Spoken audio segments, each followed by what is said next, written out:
یو دوه زنانه قیصر او عمر رضی الله تعالی عنہ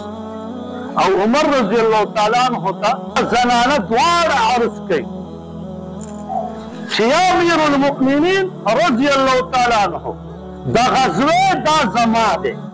او دا غلور دا د دې ښځې ده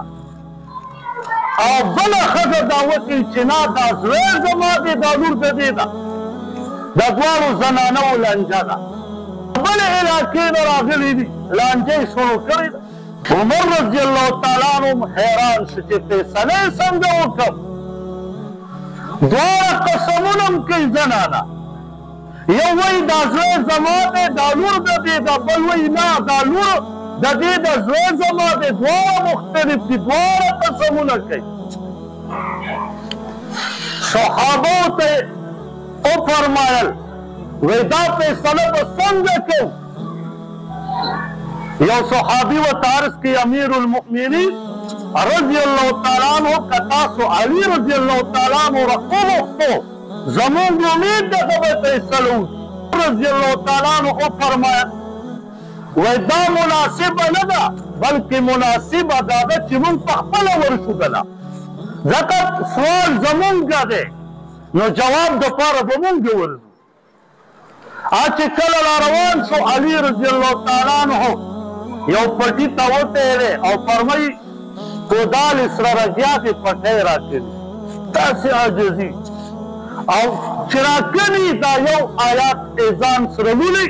د سورة القیامه آیات ایحسب الانسان ان یترک سدى الم یک نطفة من منی یمنى دا آیات یې ځان سره لوستو جوړی او د سترګو مبارکو نه یې اوښکې ماروایي علي رضی الله تعالی عنہ ته چې کله را ورسېد علي رضی الله تعالی عنہ کوداله کېښوده ورته فرمایي یا امیر المؤمنین څه وجه ده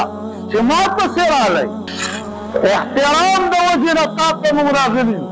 علي رضی الله تعالی عنہ ورته فرمایي وی څه مسله ده وی دا دواړې زنانه وایي چې دا بچی زما دی او دا لور د دې ده دواړې زنانه د لور نه انکار کوي پته نه لګي قسمونه هم دواړه خوري ګواهان ورسره نشته چې دا بچی اوس اصل کې دی د چا علي رضی الله تعالی عنہ د پټي نه یو نری غوندې لرګی راواخیست او په منځ یې مات کړه وی یا امیر المؤمنین دغه فیصله ماته د لرګي د ماتولو نه اسانه ده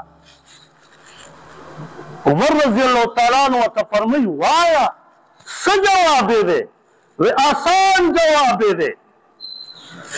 وی د یو زنانې ته ووایه چې پټه لاړه شه او دې بلې ته مو وایه پټه لاړه شئ او یو طرف ته په یو شیشه کې یا په یو لوښي کې خپل د تی پی دې ولوشي او هغه پی بیا به موږ موازنه کوو په ټول سره چې کم پی درانه زوی د هغې دی او چې کم پی سپک لور د هغې ده عمر رضی الله تعالی عنہ ډېر تعجب شه او بیا یې وفرمیل اوهو واه واه موږ سره د نبي علیه الصلاة وسلام د تره زوی موجود دی فیصله یې وله وکړه چې ټولې وکړه نو د یو زنانه پی درانه و د بل سپکې وې نو علي رضی الله تعالی عنہ وفرمیل دغه زوی د دې پلانکۍ زنانه دی دا بله دروغجنه ده د دې لور شوې ده